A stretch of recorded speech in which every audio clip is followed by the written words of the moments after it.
আজ সকালে রিভেলদের বাসার সামনে এসে দাঁড়ায় ২৬-২৭ বছরের এক যুবক। এলোমেলো চুল, পরনে তার জিন্সের প্যান্ট, প্রিন্টের শার্ট। চিৎকার করে রিভেলকে ডাকছিল।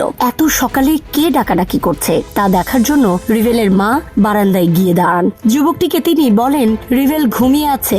বিনয়ের সঙ্গে যুবকটি তখন বলল, খালাম্মা, রিভেলকে খুব দরকার। যুবকটি চেনা জানা বলেই মা রিভেলকে ডেকে দেন। রিভেল ঘুম থেকে উঠে বাসার বাইরে গিয়ে যুবকটির সঙ্গে দেখা করেন। দুজনে কথা বলতে বলতে সামনের দিকে চলে যায়। কিছু দূর যাওয়ার পর একটি নীরব স্থানে গিয়ে যুবকটি তার পকেট থেকে একটি পিস্তল বের করে। জীবন অবাক না করলে কে করবে? 28% মিল্ক ফ্যাটের অবাক করার সাথে ফ্রেশ মিল্ক পাউডার। জীবন অবাক করুক প্রতিদিন। রিভেল কিছু বুঝে ওঠার আগেই তার বুকে পিস্তল ঠেকিয়ে গুলি চালায়। গুলি রিভেলকে এফোর করে বেরিয়ে যায়। রক্তাক্ত রিভেল নর্দমায় পড়ে থাকে। আশেপাশের লোকজনের সন্দেহ হওয়ার আগেই যুবকটি ওই স্থান থেকে সরে যায়। এর আধা ঘন্টা পর ওই যুবকটি আবারও ফিরে যায় রিভেলদের বাসায়। এবার রিভেলের বড় ভাই জুয়েলকে প্রয়োজন। একইভাবে জুয়েলকে ডাকতে থাকে সে।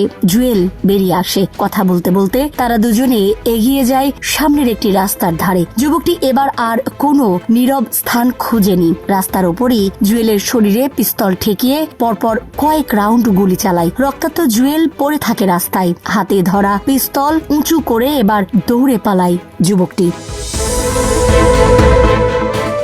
২০০০ সালের ৫ মের ঘটনা এটি। রাজধানীর মোহাম্মদপুরে এভাবেই আধা ঘন্টার ব্যবধানে বাসা থেকে ডেকে নিয়ে ওই যুবকটি ফিল্মি স্টাইলে দুই ভাইকে গুলি করে হত্যা করে। একজন মাত্র খুনি। ঠান্ডা মাথায় পরপর দুটি খুন করে পালিয়ে যাওয়ার মতো ঘটনা পুলিশের কেস হিস্ট্রিতেও বিরল। আর ঠান্ডা মাথার এই খুনি হলেন রাজধানীর আন্ডারওয়ার্ল্ডের শীর্ষ সন্ত্রাসী কামাল পাশা। পলাতক থাকা অবস্থায় যার মাথার মূল্য সরকার লাখ টাকা ঘোষণা করেছিল। একের পর এক ফিল্ম স্টাইলে খুনের ঘটনা ঘটালেও তার পরিবার প্রথম থেকেই দাবি করে আসছিল তাদের সন্তান মানসিক প্রতিবন্ধী। মানসিক সমস্যার কারণে কামাল পাশাকে চিকিৎসাও করানো হয়েছিল। পরিবারের এই দাবির পর থেকে কামাল পাশা আন্ডারওয়ার্ল্ডে পাগলা পাশা নামে পরিচিতি লাভ করে।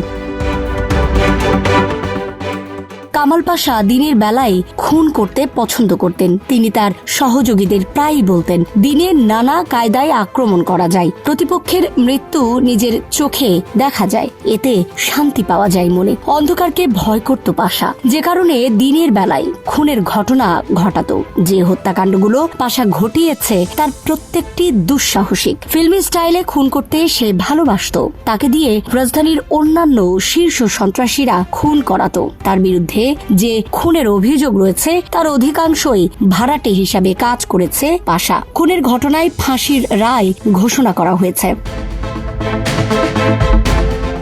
১৯৯৭ সালের এপ্রিলে আগারগাঁওয়ে খুন হন শামীম ও মামুন। শীর্ষ সন্ত্রাসী বিকাশ এই জোড়া খুনের ঘটনাটি ঘটায়, কিন্তু কিলার হিসাবে ছিল কামাল পাশা। কামাল পাশার নেতৃত্বেই ওই জোড়া খুনের ঘটনাটি ঘটে। মূলত শামীম মামুন জোড়া খুনের মধ্য দিয়েই হয় তার খুনাখুনির হাতে খড়ি। ১৯৯৭ সালের ২২ মে কামাল পাশা শাহবাগ পিজি হাসপাতালে গুলি করে হত্যা করে ঠিকাদার আশিক ইকবালকে। দিনে দুপুরে কামাল পাশা এবং তার সহযোগী রাশেদ মুস্তাফা ওরফে রতনকে নিয়ে এই হত্যাকাণ্ড ঘটায়। আশিক ইকবালকে গুলি করে হত্যার পর তারা দুজনে একটি বেবি ট্যাক্সি নিয়ে পালাতে থাকে। শত শত লোকের সামনে পিস্তল উঁচিয়ে রাখে কামাল পাশা। বেবি ট্যাক্সিতে ওঠার পরেও তার হাতে পিস্তল শোভা পাচ্ছিল।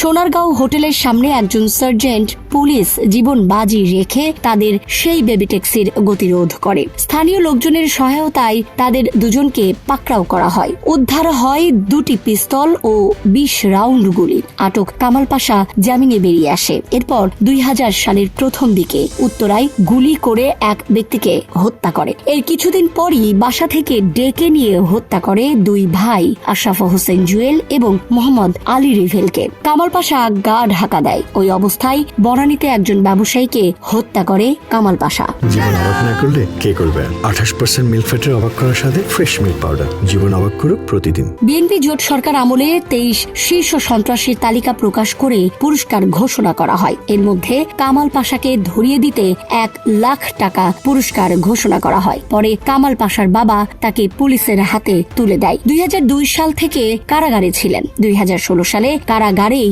হৃদরোগে আক্রান্ত হয়ে মারা যান। হ্যাঁ, তিনিও দিনের আলোতে সকাল 9টার দিকে মারা যান। আদালত তাকে 90 বছরের সশ্রম কারাদণ্ড ও ফাঁসির আদেশ দিয়েছিলেন।